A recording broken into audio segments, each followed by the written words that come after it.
गुरु भगवान की असीम अनुकंपा है कि इस यज्ञ की यात्रा शनै शनै बढ़ रही है और हम चौथे मुकाम पर पहुंच रहे हैं।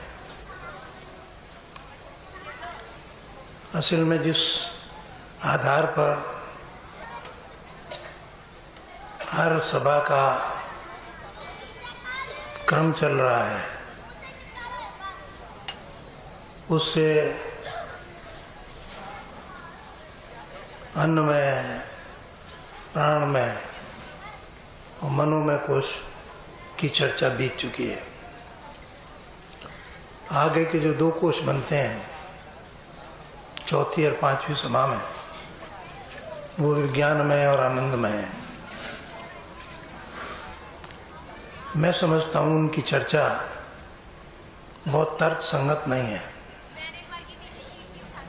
क्योंकि हम ईमानदारी से सोचे हैं। बिल्कुल आप सब सोचिए कि आप यहाँ क्यों आए हैं, क्या वजह है, क्या कारण है। जीव अतृप्त रहता है, उसके अंदर एक प्यास है, उसके अंदर असंतोष है, उसको एक कष्ट है। कोई भी हो, इतना समाज बैठा है, एक भी आदमी ये नहीं कह सकता कि मैं किसी समस्या से घिरा हुआ नहीं। सबके सामने समस्या है।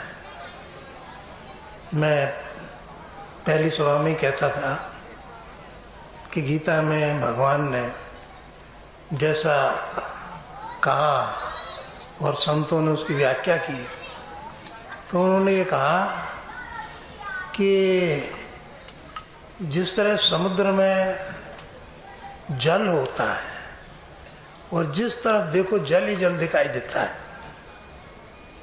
इसी तरह से समाज में जिधर देखो कष्ट ही कष्ट दिखता है, कष्ट ही कष्ट दिखता है। सुख के क्षण तो बहुत कम होते हैं।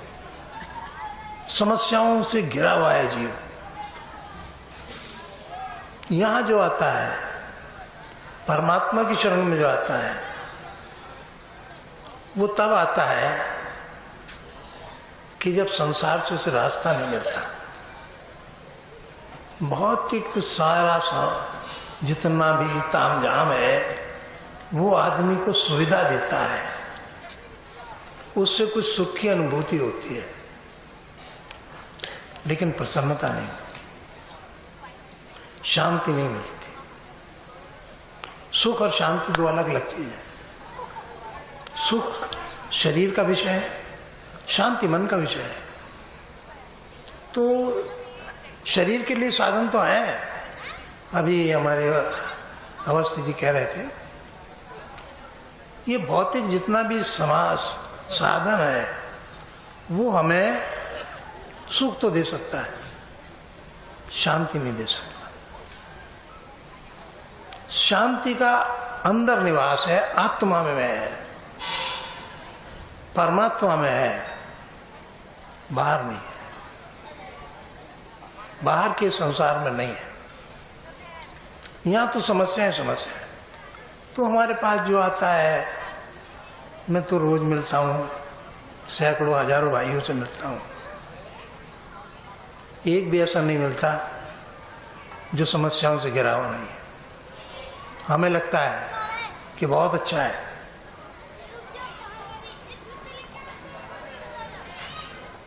धन भी है, संतान भी है, पैसा भी है, लेकिन दुख उससे ज्यादा है,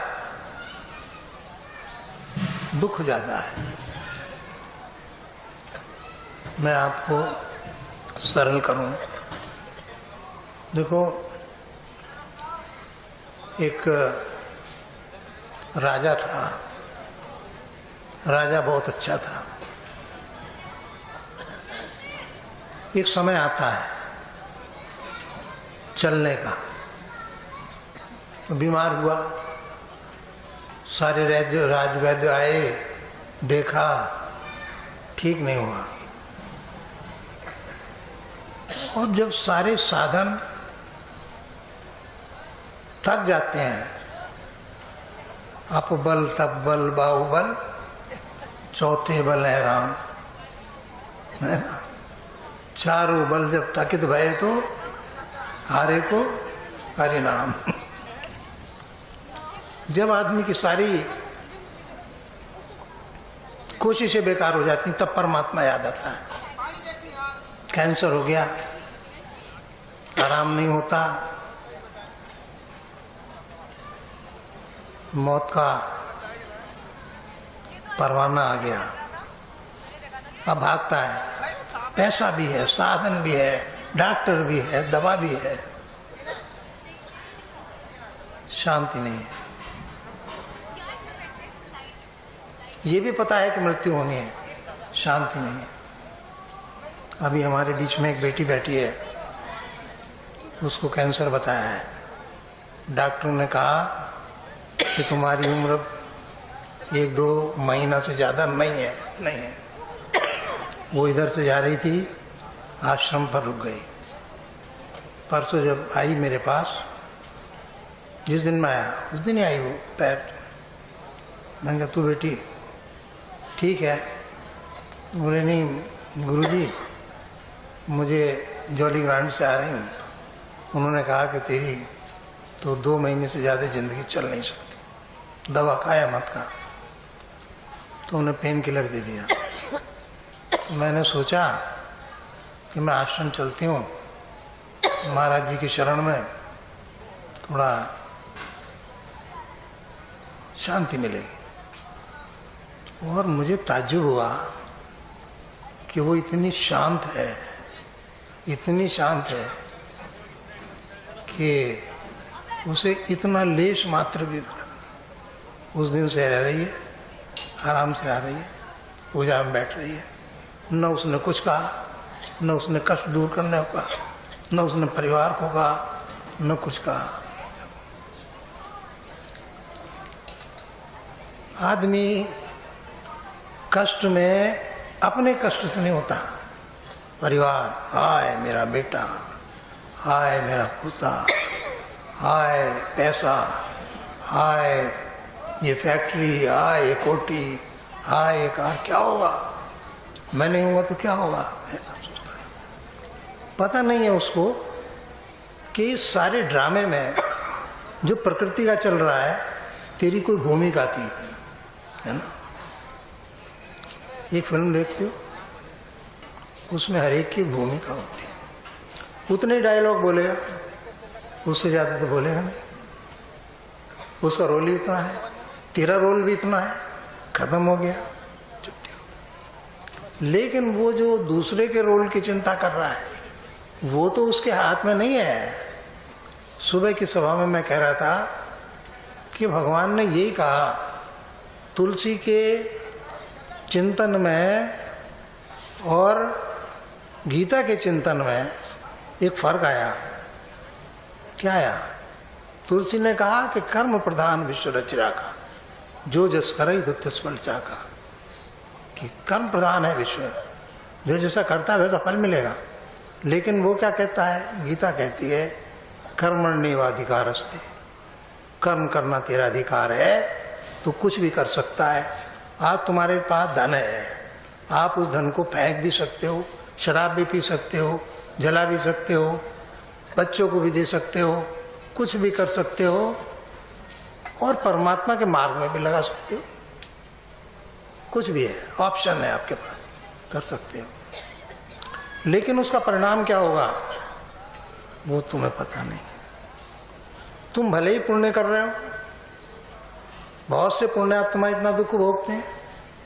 स्वामी रामकृष्ण परमहंस देव अभी वे कैंसर हुआ, निकला नहीं जाता था, जब उनको पानी पिलाते थे भक्त लोग तो रोते थे।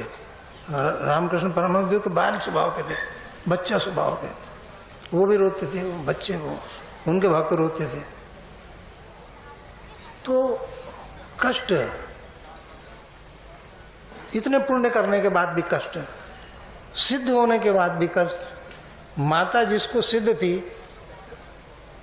काली सिद्ध थी, काली बात करती थी उससे जैसे माँ बेटा बात करते हैं।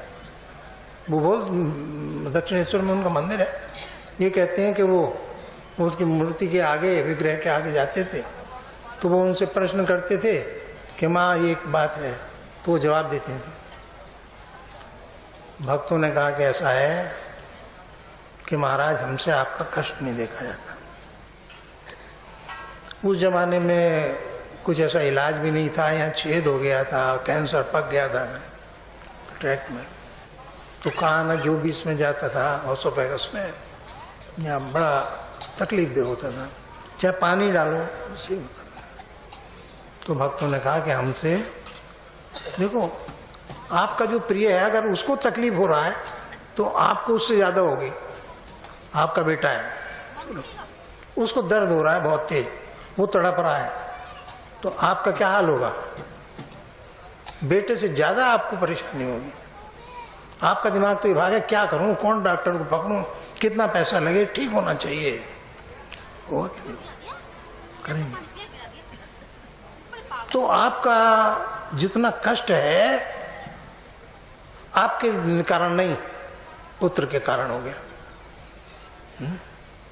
कारण कुछ और होते हैं, मोहशक्ति कारण बन गया। भगवान ने कहा कि तू जो कर्म करता है वो कर्म भी किस निमित्त करता है? तू सोच रहा है कि मैं अच्छा करता हूं कि बुरा करता हूं, तू अच्छा है या बुरा है। कैसे बने बात? कर्म को कैसे पकड़े? कर्म के पकड़ने का तरीका भाव है।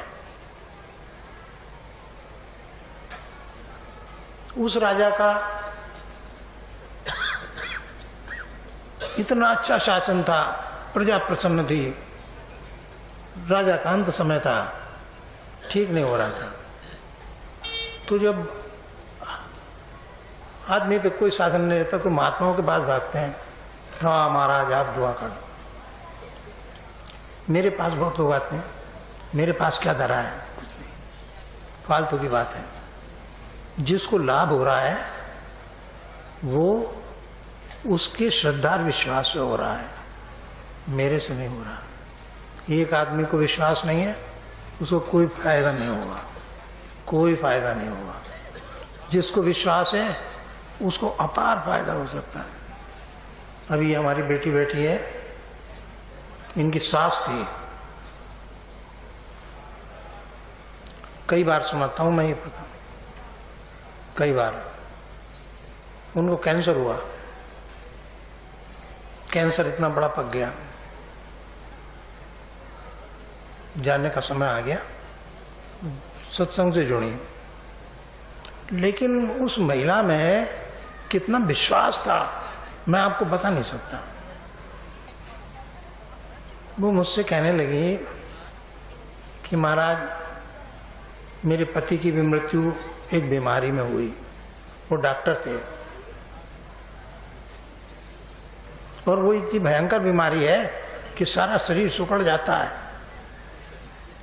मांस खत्म हो जाता है, खाल हड्डियों से लग जाती है, आवाज जीभ ऐंठ जाती है, ऐसा आदमी हो जाता है प्रेत। और कोई भी कोई हुआ, एक लड़की को भी हुआ परिवार, उसको छोड़ दिया था ना? और एक लड़का, दो को।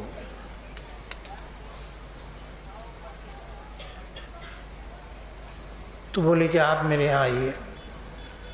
मैं बिरला प्रोग्राम में गया तो कुछ ऐसी परंपरा बन गई, कई लोग मुझे पकड़ के अपने घर ले जाते हैं। मैं तो नहीं समझता कि कोई खास इसमें फायदा है, जो फायदा है वहीं भी हो सकता है, लेकिन उनका एक भाव बना हुआ है। और एक और मुश्किल है कि अगर मैं इनके घर गया और इनके यहाँ नहीं गया तो ये पता क्या कहेंगे, ये कहेंगे गुरु महाराज बेईमान है, पैसे के चक्कर में पड़ गया, पैसे वाले के यहाँ चला गया, मैं गरीब था मेरे घर तो गया नहीं। और बार ऐसा भी चेला मिल जाता है कि गुरुजी को पीछे छुटाना मुश्किल पड़ जा। मैं बंथरा में प्रोग्राम कर रहा था, सेंगर के यहाँ। तो बिधूना के एक सज्जन आ गए, आखिरी मीटिंग थी, बोले कि साहब मेरी पत्नी तो मरणासन है, वो आपके दर्शन करना चाहती है, मैं क्या करूं? 2 मिनट को आप मेरे घर चले चलिए, 2 मिनट। शाम को फिरोजाबाद में मेरा प्रोग्राम था, बड़ा प्रोग्राम था। मैंने कहा यार इनके पास साधन कोई नहीं जुड़ा, ट्रैक्टर से जा रहे थे बंथरा से, वहाँ से बिधूना से ट्रैक्टर से फिरोजाबाद। चलो भाई, तो अब मैं तो मना कर नहीं सकता, मुझे पता है कि ये दूसरी बात यही कहेगा कि आप पैसे वालों के यहाँ जाते हैं, गरीबों के यहाँ नहीं जाते। मैं आऊँगा, चल 2 मिनट की बात है तेरी मेरी, तो ठीक है। अब जब आदमी विदा होता है प्रोग्राम के बाद तो उसको देर लगना स्वाभाविक है। भाई कोई बुलाएगा भी, विदा भी करेगा, कुछ दक्षिणा भी देगा, कुछ खर्चा भी देगा, सारी बात करेगा, तो अपने घर पर बुलावेगा, ढंग से देगा, ये थोड़े ही के सड़क में दे देगा। उसकी इच्छा भी पूर्ति करनी पड़ती है। वो टाइम बीत गया, वो 10 बजे का टाइम बज गया 12, फिरोजाबाद पहुंचने का टाइम था, तो बड़ा गड़बड़ हो गया। कैसे हो भाई? मैंने कहा भाई चल चल चल दिए। उसके घर के पास से निकले तो आगे को बढ़ गए, मुश्किल से 10-20 गज बड़े होंगे कि एक मोटरसाइकिल सवार ने आके वो ट्रैक्टर रोक दिया और उसने तो तमंचा निकाल लिया। बोला तुझे तो मैं गोली मारूंगा अभी। वो ट्रैक्टर वाला कहाँ पे? बोले मेरी क्या गलती भाई, क्यों मारा है गोली? बोले तेरे बाप का है कि तू क्यों चला? अबे मैं धूप में खड़ा हूँ 2 घंटे से। वो उसका लड़का था जो बुलाने आया था, और वो 2 घंटे से प्रतीक्षा कर रहा था धूप में खड़ा हुआ। हमें तो देर हुई, हमने जो टाइम दिया था उससे देर हो गई। अब वो 2 घंटे खड़ा रहा। अब वो मोटरसाइकिल के लिए खड़ा, उसे हुआ बहुत दुख, तो कहने लग गया कि मैं तो इसे मारूंगा, मैं 2 घंटे से खड़ा हूँ, ये चला कैसे आ गए? तो आखिर मैंने बीच में जब घपला बहुत हुआ तो मैं बीच में पड़ा। मैंने कहा भैया तू माफ़ कर दे इसे, मैंने चलवाया था, तू मुझे माफ़ कर दे, मैंने चलवाया। तब वो शांत हुआ तो बोले चलो घर। ट्रैक्टर मोड़ा, पहुँचे, घर पहुँचे। उसने लगाया 1 घंटा। मैंने कहा भाई इससे मत कहना, बस ये जितना टाइम लगा रहा, ये चाय पिलाए चाहे कुछ पिलाए, ये चाय वाय पी के तभी चलेंगे, होगा प्रोग्राम में जाके देख लेंगे, लेट हो जाएगा पूरा 2 घंटा। क्या करना, सभी तरह के मिल जा। तो ऐसा है कि उसे महात्मा ढूंढे तो एक महात्मा मिल गया ढंग का। उसे लग गया कि ये राजा चिंतित है, इसकी बीमारी चिंता की है, इसे ये लग गया है कि मैं मर जाऊंगा। और जब आदमी ये सोच लेता है कि मैं मरने वाला हूं तो उसकी मनोवृत्ति बदल जाती।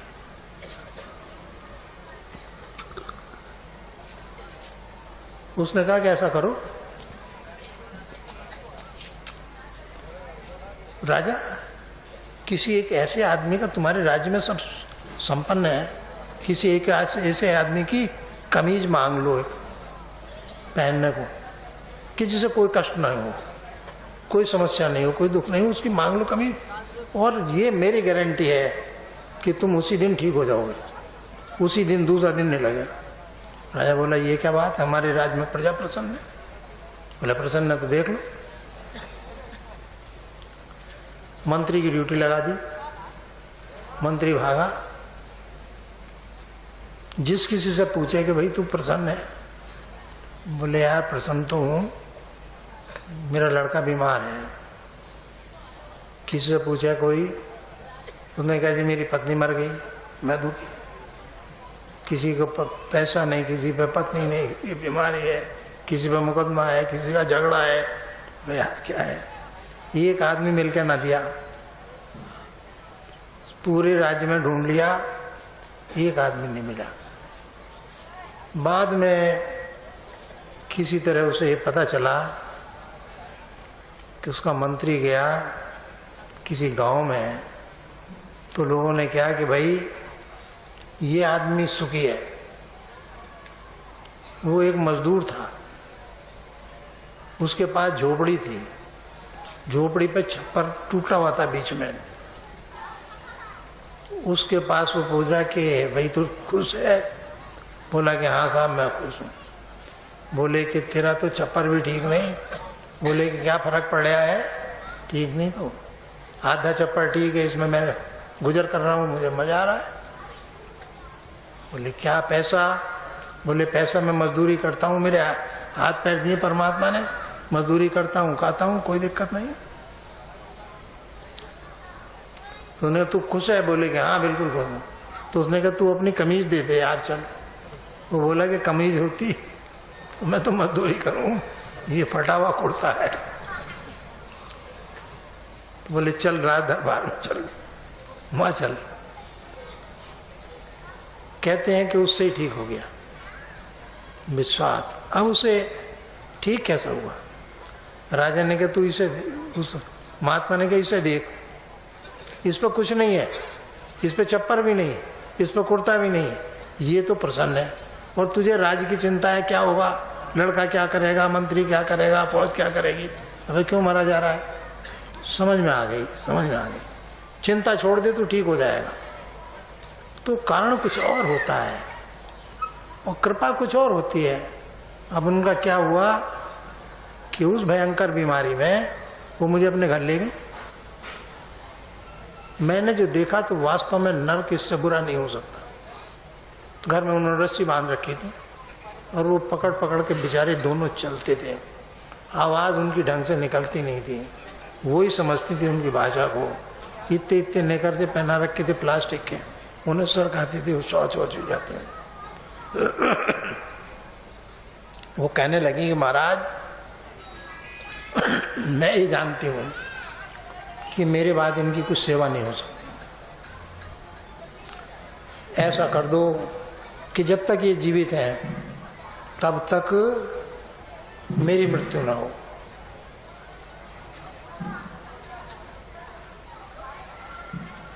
अब कैसे गारंटी करी जाए?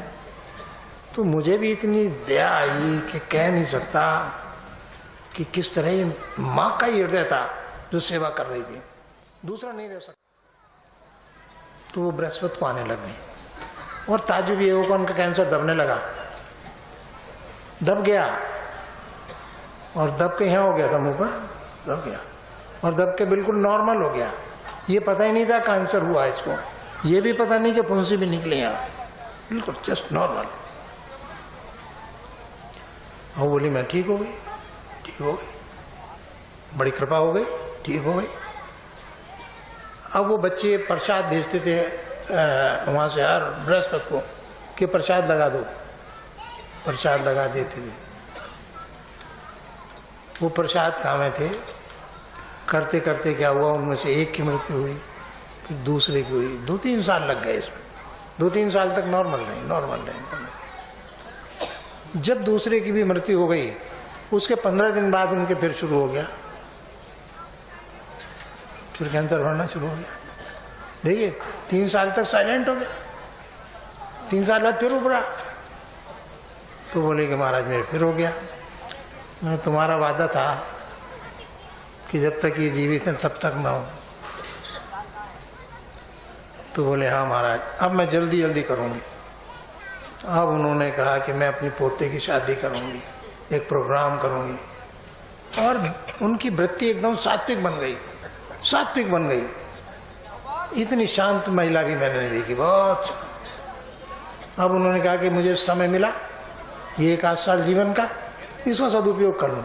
पोते का ब्याह कर दिया, ये चाहे बच्चा हो गया था उनके सामने, ये जो माला डाल लिया था, तो पोता भी हो गया, पोता भी। और उसके बाद बृहस्पति भी उन्होंने किए, भंडारों में भी आई, खूब आई, और ऐसी तरह फिर शाम। उनके बाद ये बच्चे जुड़ गए उनके। कहने का मतलब कुछ चमत्कार होते हैं जिनकी हम कल्पना भी नहीं कर सकते, लेकिन वो उनके विश्वास और श्रद्धा का बल है। अगर मैं ऐसे उदाहरण गिनाऊं तो हजारों होंगे, बहुत लोगों के साथ घटित हुए हैं, बहुत लोग हमारे बीच में बैठे हैं जिनके साथ अलग अलग होता है। तो आदमी सत्संग में शांति की तलाश में आता है, शांति की तलाश। शांति कैसे मिले? एक मैं प्रसंग सुबह सुना रहा था, वो बीच में अधूरा रह गया था। वो हमारी सबकी समस्या है। मैं इसलिए आज विज्ञान में कोश की कोई चर्चा नहीं कर रहा हूँ, उससे कोई फायदा नहीं है सिवाय अपनी होशियारी दिखाने की, क्योंकि आपको ना उसमें समझ है, ना आप वहाँ पहुँचे हैं। आप नीचे कर्म को और प्राण को ही समझ लें तो बहुत है, और मन को समझ लें बस, इतना ज़्यादा है। क्या थी समस्या समझो आप, बहुत शांति के साथ। अगर चित्त इधर नहीं है तो नहीं कर सकते हो। एक वैश्य था, वैश्य, आजकल कहते हैं उन्हें बनिया। उसका काम था दुकान करना। वो बेचारा दुकानदारी करता था, बहुत अच्छा महात्मा था, बहुत अच्छा महात्मा था, भगवान में बड़ी वृत्ति, बहुत बढ़िया। तो कोई कार्तिकेय क्षेत्र है समुद्र के किनारे, वहाँ बासुकी नाम का तीर्थ है। उस तीर्थ में वो जाके रहने लगा। क्यों? वो और उसकी पत्नी और एक लड़का, ये इतना परिवार था। और उन दिनों में कोई बड़ा तो काम होता नहीं था, थोड़ी बहुत चीजें ले आया, वो उसने बेच दी, कुछ लड़के ने इकट्ठा कर लिया, थोड़ा सा मुनाफा ले लिया, गुजर कर ली, खत्म। क्या हुआ? किसी का कोई अहित नहीं करा, ईमानदारी से करा, रोज भगवान का भजन करा, सब कुछ हुआ। एक दिन क्या हुआ, लड़का बीमार हुआ, लड़का मर गया।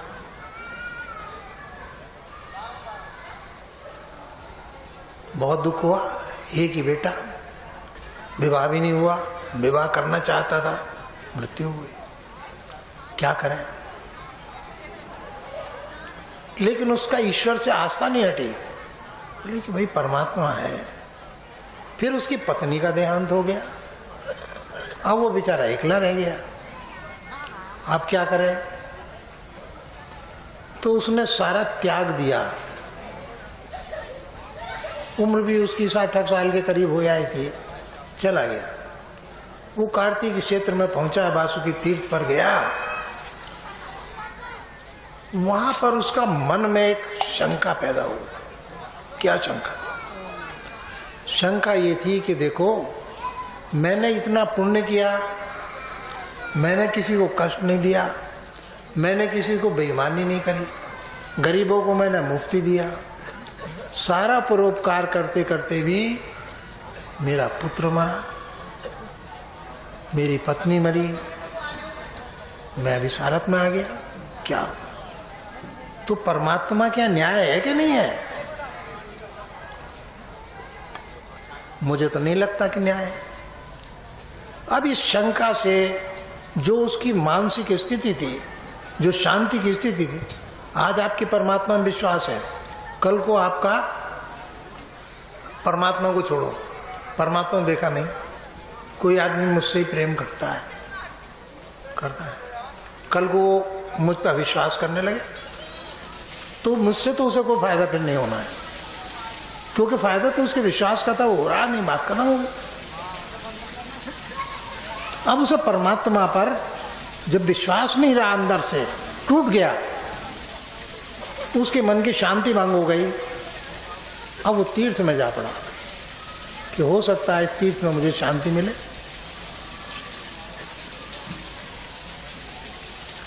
एक कथा मैंने इसके साथ साथ कही थी। महर्षि मैत्रेय का जो जन्म हुआ है, वो पहले किसी जन्म में कीड़ा था, कीड़ा, और कीड़ा सड़क के पार कर रहा था। द्वापर में महाभारत हो चुका था, वेद व्यास के जमाने की बात है, किसी पुराण में पढ़ रहा था मैं। पुराण का नाम तो ध्यान नहीं रहा। तो उसको ये लगा वेद व्यास को कि ये कीड़ा भाग रहा है जोर जोर। तो वेद व्यास उससे बोले कि भाई तू क्यों भाग रहा है? अरे तेरी तो इतनी नीची होनी है, कीड़ा है, तुझे अपने जीवन की इतनी भी फिक्र है, क्यों भाग रहा है? तो उन्हें महाराज तुम्हें पता नहीं है, हर जीव को अपने जीवन से मोह होता है। मुझे है तो क्या बात है, मैं कीड़ा हूं तो क्या बात है। अब वेद व्यास को भी सब जीव जंतुओं की भाषा आती थी, वो समझते थे। उन्होंने उससे कहा कि देख, अगर तू मेरा कहना माने तो तेरी इस जीवन से मैं छुटकारा करा दूं। तो बोले कि हाँ महाराज करा दीजिए। तो उसने कहा मुझे एक गाड़ी की आवाज आ रही है, वो इसी रास्ते पे आ रही है, अब मैं भाग के अगर तेज नहीं गया तो गाड़ी तो मुझे कुचल देगी। उनका तू भाग मत ऐसे। उन्हें ठीक है महाराज, मुझे पता है आप सिद्ध आदमी हैं, संत हैं, महर्षि वेदव्यास हैं, आप जो कहोगे मैं मानूंगा, बात माननी चाहिए महात्माओं की, आप बेफिक्री से बताइए क्या करूं। बोले तू कुछ मत कर पड़ा रहे। बोले मैं तुझे हर जन्म में तेरा साथ दूंगा, तेरी मुक्ति कराऊंगा, ये मेरा जिम्मा।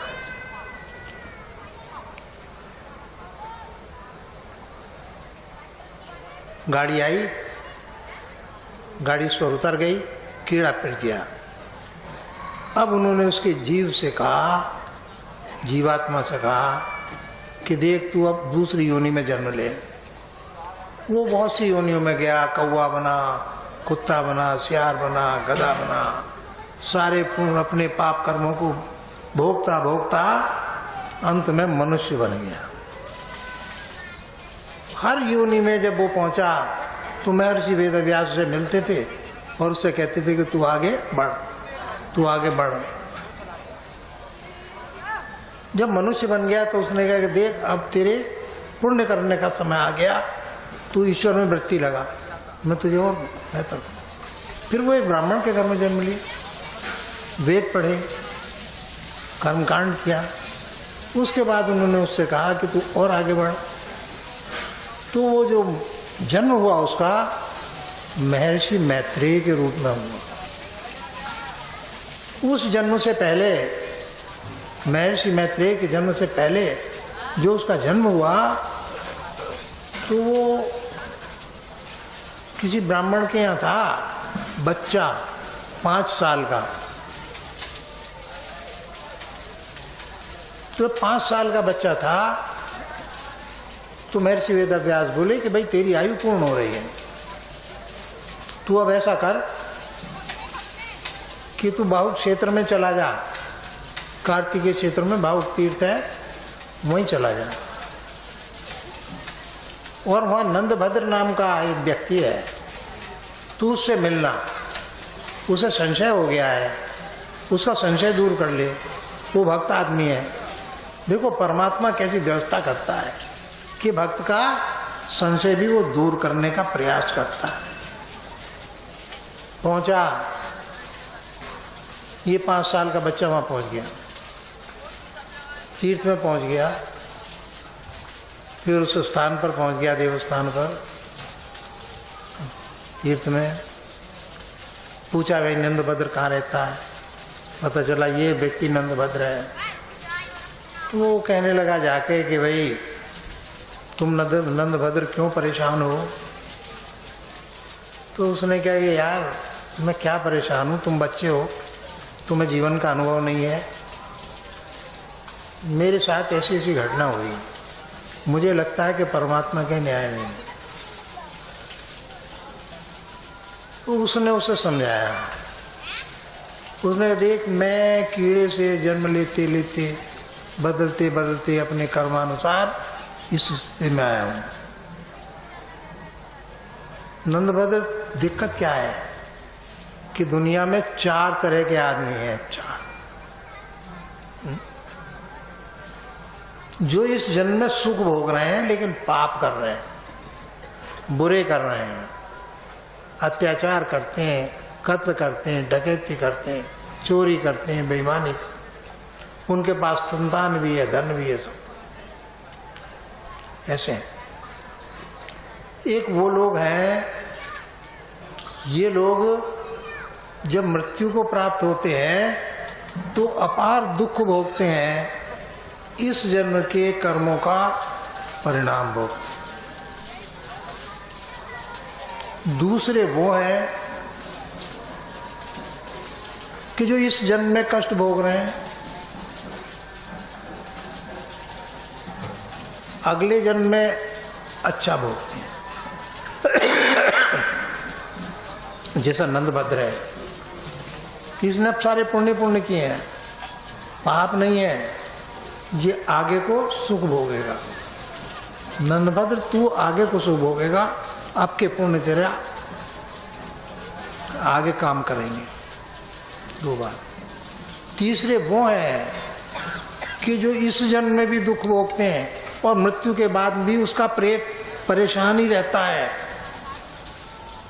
बहुत से तो गया जाते हैं अपने तीर्थों की शांति के लिए, बहुत से सत्संग में आते हैं, बहुत से शांति पाठ कराते हैं, यहाँ भी कराते हैं।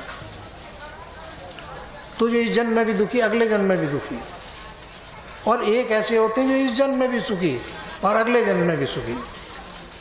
मैंने सुबह महाराज युधिष्ठिर की घटना आपको बताई थी कि वो एक पाप कर्म का फल उन्हें कब मिला? युद्ध में तो उन्हें विजय मिल गई। महाभारत में आता है ना कि द्रोणाचार्य को मार के उन्होंने विजय तो प्राप्त की, राज्य तो उन्हें मिला, लेकिन उसका नर्क बाद में होगा। तो कर्म का फल हाथों हाथ नहीं मिलता, कभी हाथों हाथ भी मिलता है, कभी बाद में भी मिलता है। तो चार प्रकार के लोग हो गए। एक इस जन्म में दुखी, अगले जन्म में सुखी।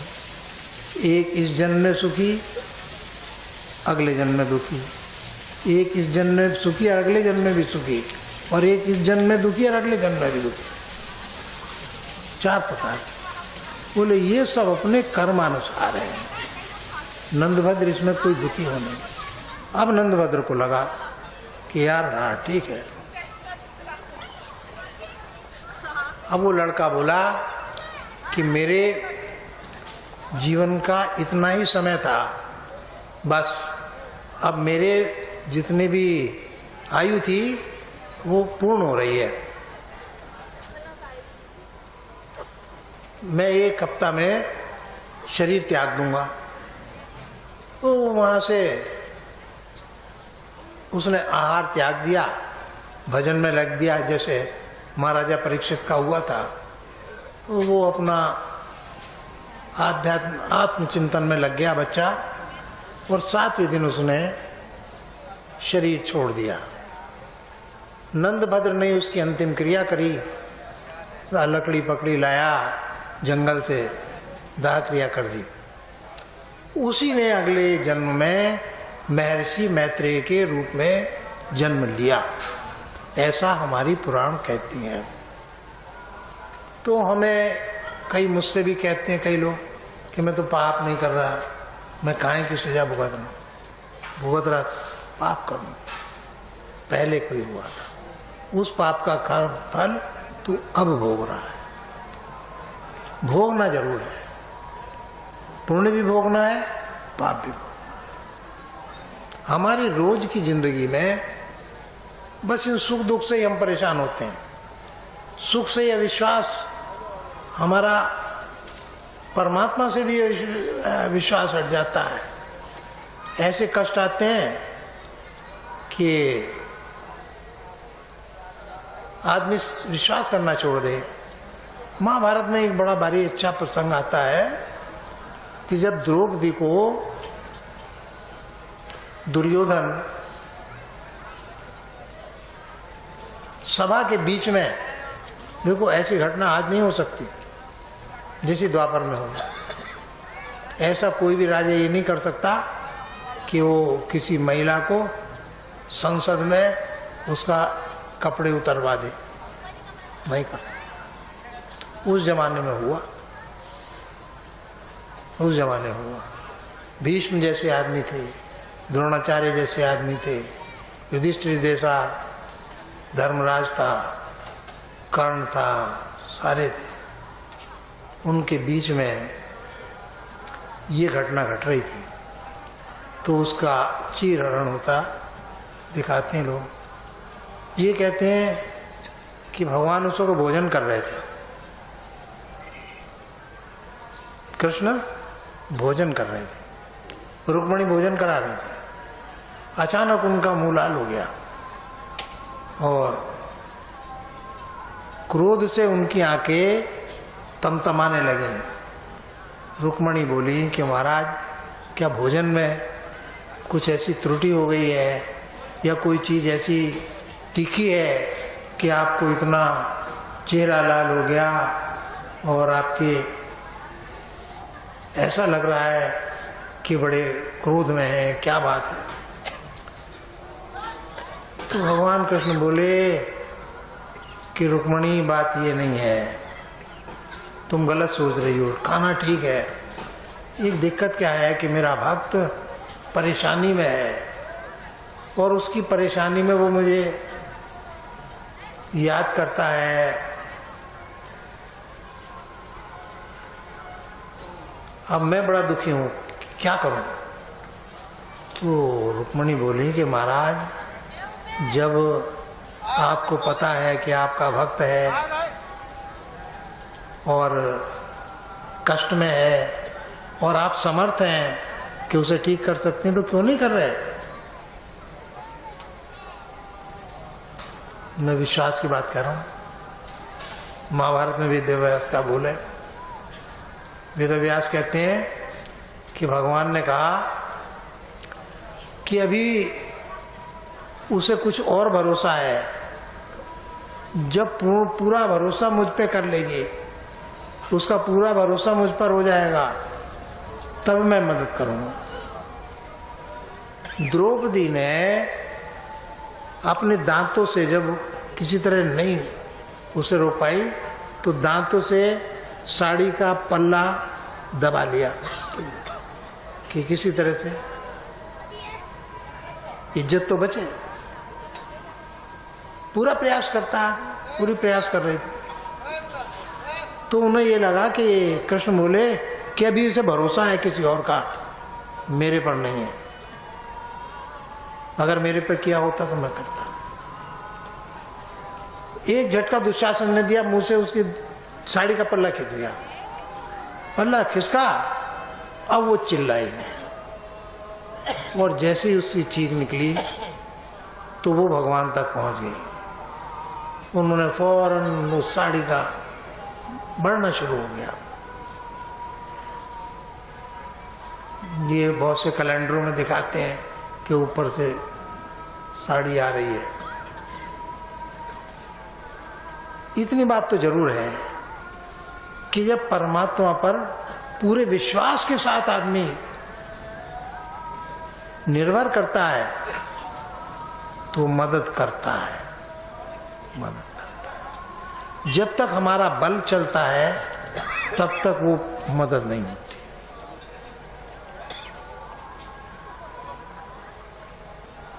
तो हमारे रोज के जिंदगी में जो काम आने वाली चीज है वो ये है कि जहां कहीं भी हो पूरा विश्वास हो। देखो, धर्म ये कहता है, ये जो छोटा है, बड़ा है, ज्ञानी है, अज्ञानी है, ये सारे विशेषण भौतिक हैं। आत्मा कोई बड़ा छोटा थोड़े होता है, परमात्मा के कोई बड़ा छोटा थोड़े होता है, कोई महात्मा बड़ा छोटा थोड़े होता है।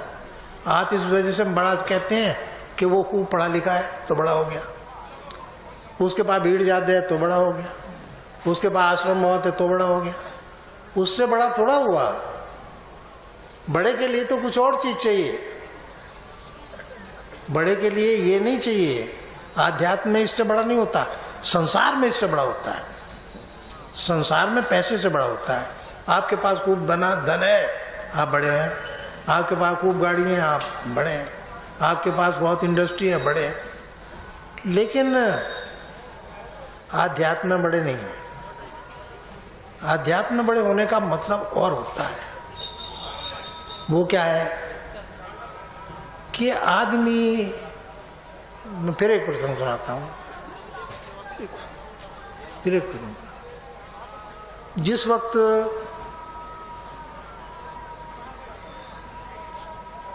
पार्वती तप करती थी भगवान शिव से विवाह करने के, भगवान ब्रह्मा ने उन्हें बताया था कि भाई तुम्हें तप करो, भगवान शिव प्राप्त होंगे, पति रूप में प्राप्त होंगे। वो तप करती थी। बहुत समय बीत गया, सप्त ऋषि आए उनकी परीक्षा लेने। उन्होंने कहा कि अरे तुम कहाँ चक्कर में पड़ गई, वो तो शमशान में रहता है, अघोरी है, गले में कपाल की माला डालता है, सिर पे सांप है, किसके चक्कर में पड़ गई? छोड़ो, इतने सुंदर सुंदर देवता हैं, किसी और से विवाह कर। तो उन्होंने मना कर दिया कि तुम मुझे ये सलाह मत दो, जो मैंने निर्णय कर लिया, मुझे जाना हो शिव के ही पास है।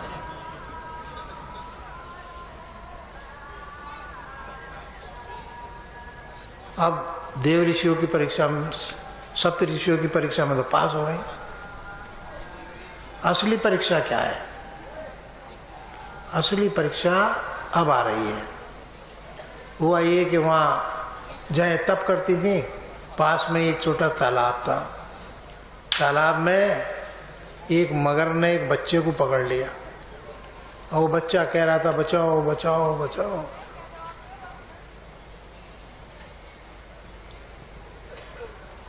पार्वती ने देखा क्या मामला, गई देखने तो बच्चा चिल्लाया कि माँ मुझे बचा बचा। तो इन्होंने उससे कहा, मगर से, कि तू इस बच्चे को छोड़ दे, छोटा बच्चा है, क्यों इसे मार रहा है? तो उसने कहा देख, भगवान ब्रह्मा ने मेरा आहार बनाया है और उसने कहा है कि हर छठवें दिन तुझे कुछ आहार मिला करेगा। तो ये आहार आज आ गया मेरे पास, तो मैं इसे खाऊंगा। बच्चा है कि बूढ़ा है कि जवान है कि आदमी है कि गधा है, इस बात से मुझे क्या लेना देना है, मेरा आहार है। तो बोला कि फिर कैसे बने, इसको कैसे छोड़ेगा? तो मुझे खा ले। बोले नहीं, ये तो मेरे पास आहार आ गया, मैं तो इसे खाऊंगा। तो कैसे छोड़ेगा? तो किसी तरह से छोड़ दे। बोला ठीक है, तैने जितना अब तक पुण्य किया है, अब तक जितना तप किया है, वो सारे तप का पुण्य तू मुझे दे दे, तो मैं इसे छोड़ दो। पुण्य दिया लिया जाता है, आज भी दिया जाता है। कैसे? ये महामृत्युंजय का पाठ कराते हैं, 1.25 लाख का, 51,000 का, कितना। तो वो ब्राह्मण बैठ के करता है और ये वो है ना जजमान, वो पैसे दे दे कि पंडित जी वो पाठ करा दो। अब वो थोड़ी कर रहा, कर दो पंडित रहा, तो वो पुण्य दान हो गया। वो खा रहा है उसका, तो उसका चिल्ला रहा है, उसे क्या मतलब है? उसे तो करना ही है पाठ। तो पुण्य पहले भी दान होता, तब भी होता है, आज भी लोग करते हैं। अरे खिलाते हैं किस वजह से? पुण्य के लिए तो करते हैं। तो उसने ये पुण्य मुझे दे दे। अब उस पुण्य के बल से तो शिव प्राप्त होने थे, उसकी तपस्या का मतलब ही क्या रह गया? अब देखो करुणा का भाव, करुणा, करुणा, परमात्मा के गुणों में एक करुणा है, करुणा, करुणा जाग पड़ी। उसने कहा वो होगा विवाह, वाह, पहले पहले इसे छोड़ दे तू, मैं तुझे सारे पुण्य दे रही हूँ, सारे पुण्य तुझे दिए। उसने ठीक है, तेने पुण्य दे दिए, मैंने इसे छोड़ दिया। उन्हें छोड़ दिया बच्चा। बच्चा अलग खड़ा हुआ, वो मगर जल से निकला तो भगवान शिव के रूप में खड़ा हो गया, तेजस्वी हो गया। पार्वती के पुण्य से ददीप्यमान हुए। तो उन्होंने कहा कि पार्वती तू पास, मैंने तो ये स्वीकार किया, बात खत्म हो गई।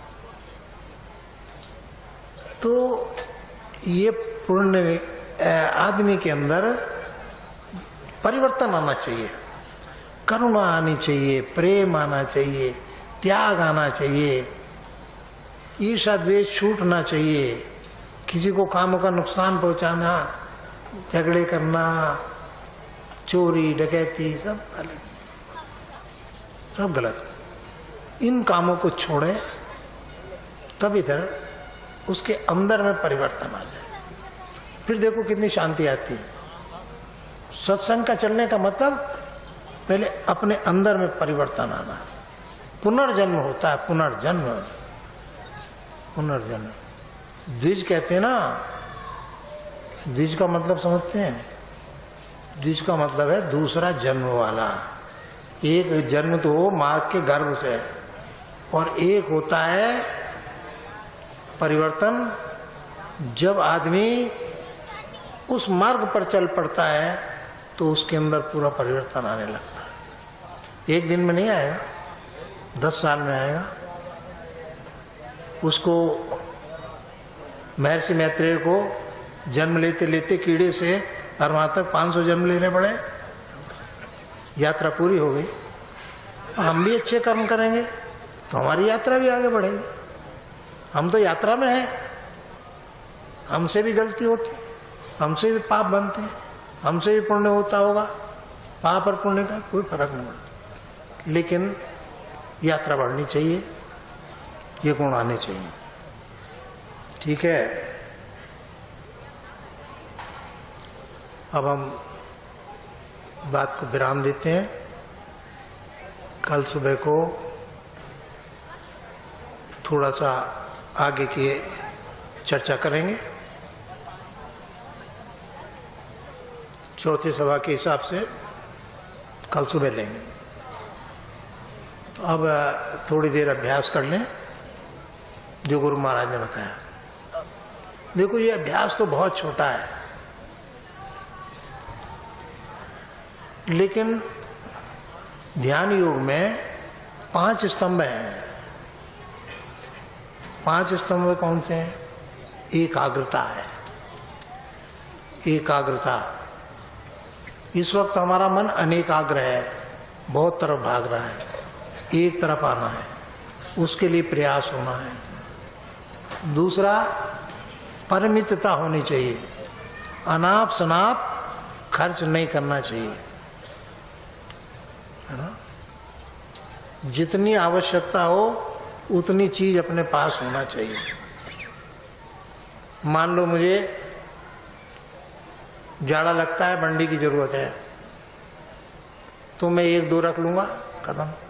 अगर मैं 100 बंडी बनाऊं तो 50 बनाऊं तो वो समाज का कोई और लेता, उसका हिस्सा मैं मार रहा हूं। अपनी आवश्यकताओं से अधिक को हमारा धर्म निषेध करता है, परिमितता।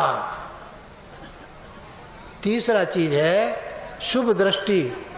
हर एक के लिए कल्याण की बात सोचो, इसका लाभ हो भाई। कोई बीमार है, ठीक हो जाए।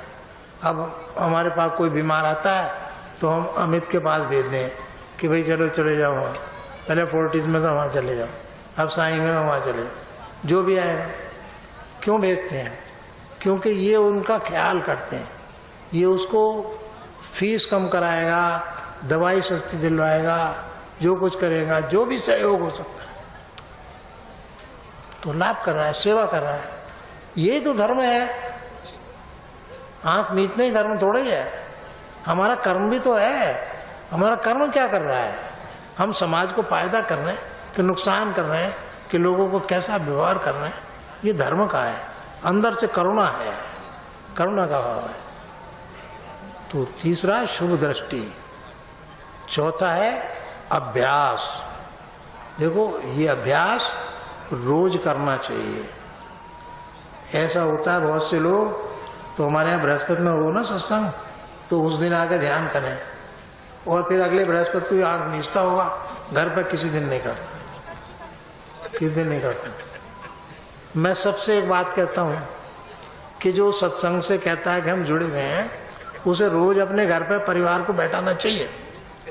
उसका क्या फायदा होगा? शाम के वक्त बैठाओ सबको।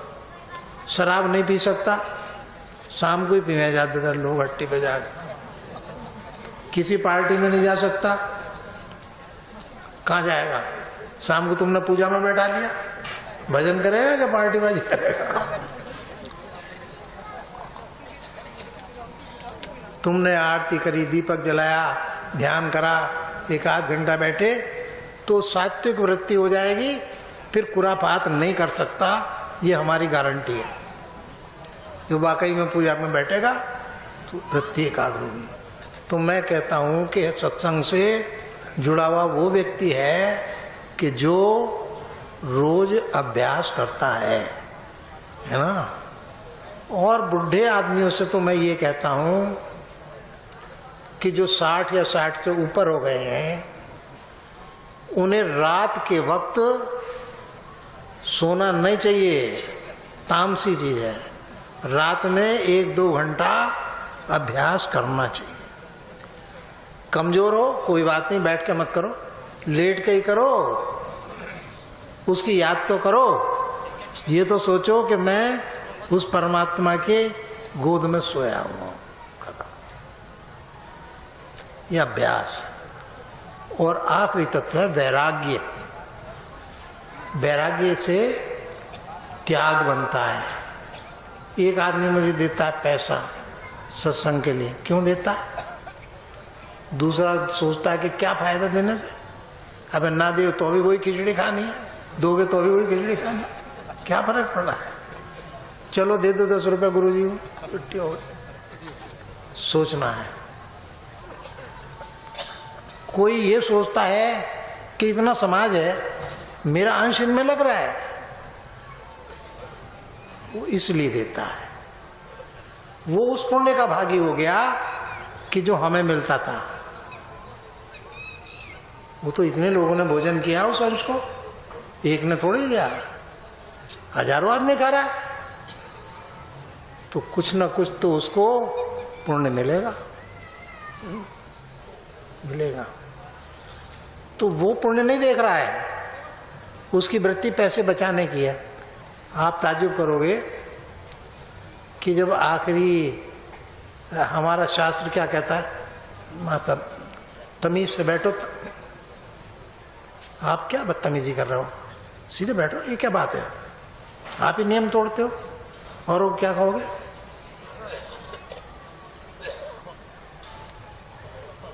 ऐसा है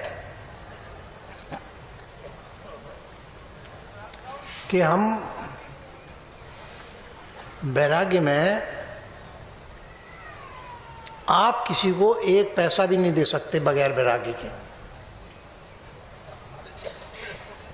वैराग्य का मतलब ही क्या है कि जब आदमी ये सोचता है कि मुझे पुण्य करना चाहिए, मुझे वहां जाना है ना, तभी तो सोचेगा पुण्य की, तभी सोचेगा।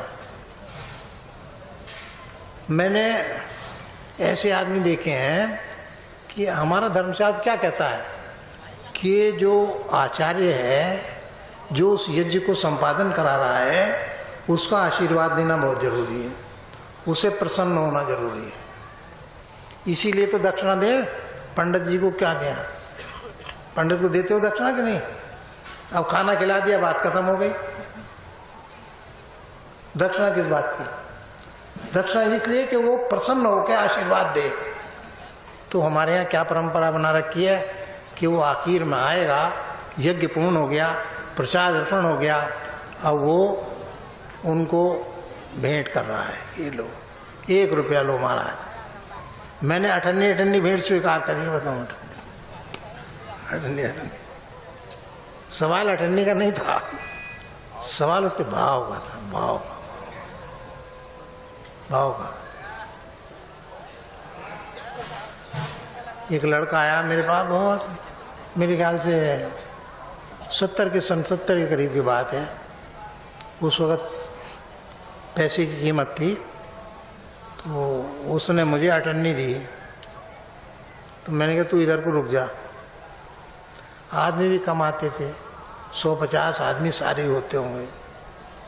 इधर खड़ा हो जा भाई, ये तेरे पास पैसे नहीं है, तुम मुझसे ले लो। बोले नहीं गुरुजी ये तो मैं दूंगा। मैंने फिर अटर्नी को दे रहा।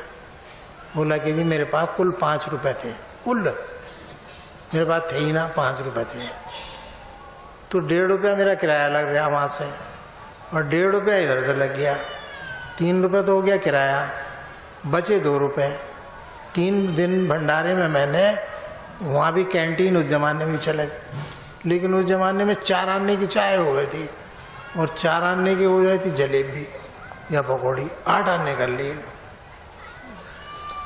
बोले कि 3 दिन में 1.5 रुपया खा लिया, अब महाराज अटन्नी बच रही, वो मैं आपको भेंट कर। मैंने कहा तेरा ये 100 रुपये से भी ज्यादा दिया मैंने स्वीकार करा। फिर उसका कुछ लोग क्या देखते रहते हैं कि भीड़ होगी तो वो पैर छूने नहीं आएगा, लाइन में से उधर को निकल रहा है, आएगा ही नहीं, पहले तो उधर को भाग गया।